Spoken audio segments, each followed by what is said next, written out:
Hi, and welcome to a new tutorial. And they did it again. Sooner as expected, ImageLine released the next beta. The beta I was waiting for. There are just a few changes, but one of them really changes my life from now on. So let's dive in. Every single DAW out there has a feature since the very beginning I was always jealous of. I have here a track in Reaper with an instance of Vital, a few effect plugins and some automation.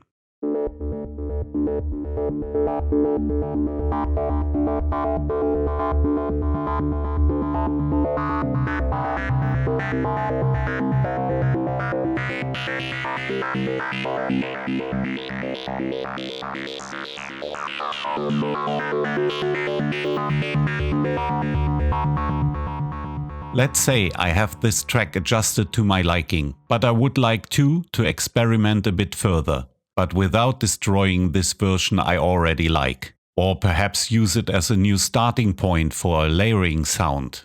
In every single DAW out there is a single action to make this possible without any hassle. Here in Reaper, I hit Ctrl D.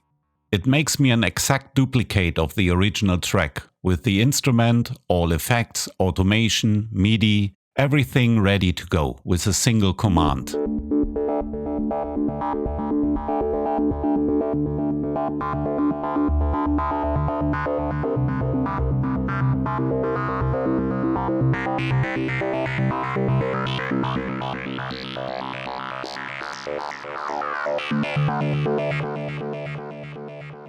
Now let's recap how this always worked in FL Studio.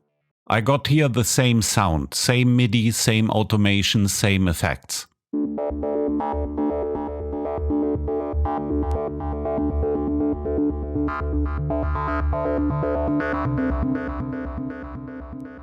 To duplicate the track, I need to copy everything manually. There are many ways to do it, just one as an example. At the very end, they take up the same amount of work. Open the generator and drag the Save Preset As to a new track.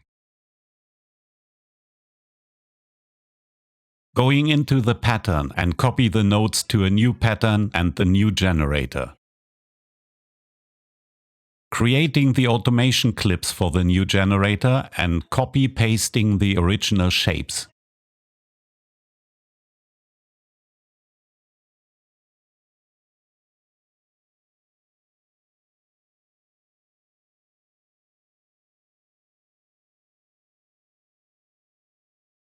Copying the mixer channel. This is quite a lot of work, and this is just a simple example. Imagine having to do this for a layer of, for example, 4 synths, each with individual effects, automation and patterns.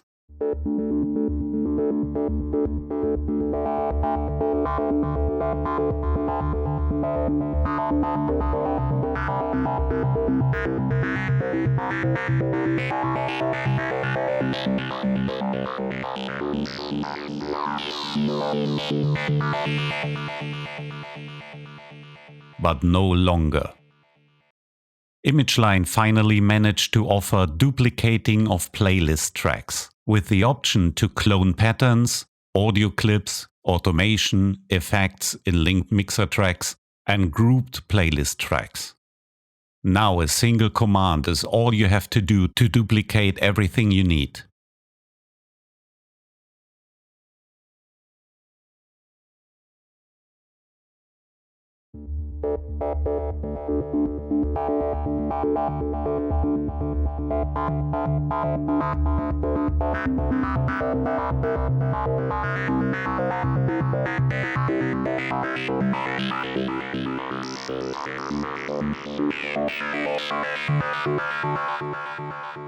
It created a new instrument track. This works of course for audio tracks equally. Copied the MIDI into the new pattern. Created and assigned my automation. And copied over the settings for the mixer channel. And of course, this works for multiple selected tracks too. This is such a great time saver for sound design, or if you, for example, want to run the same edited audio files through different effects here and then.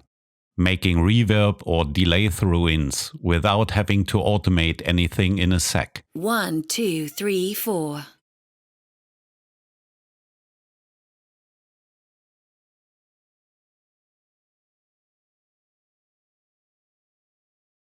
One, two, three, four.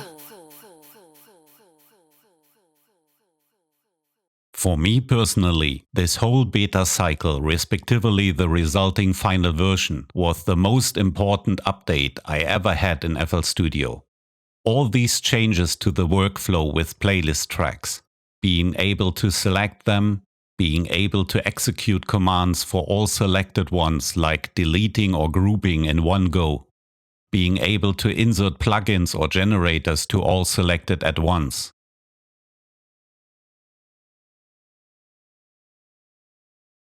And now finally being able to duplicate a single or a bunch of them are exactly what I needed for my workflow.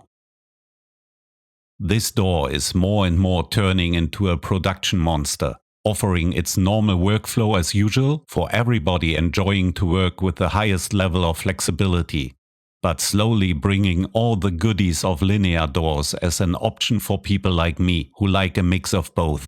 Flexibility where I want it, but the ease of use for many organizing actions where I need them.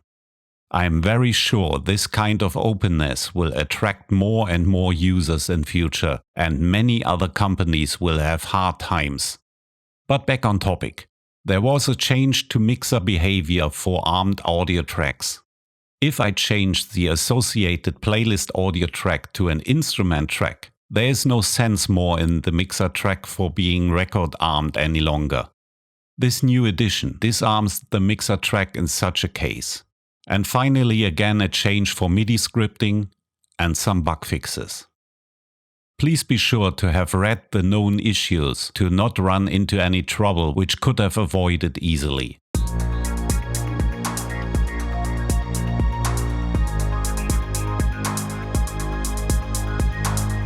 I can imagine this was the end of the new features for this beta cycle. There will be of course further fine-tuning and bug fixes, but I would expect to see the first release candidate version soon. What will please those who don't want to mess around with betas and are waiting for the final 20.9 release. That's it for today. Have a good time, stay tuned, and thank you for watching.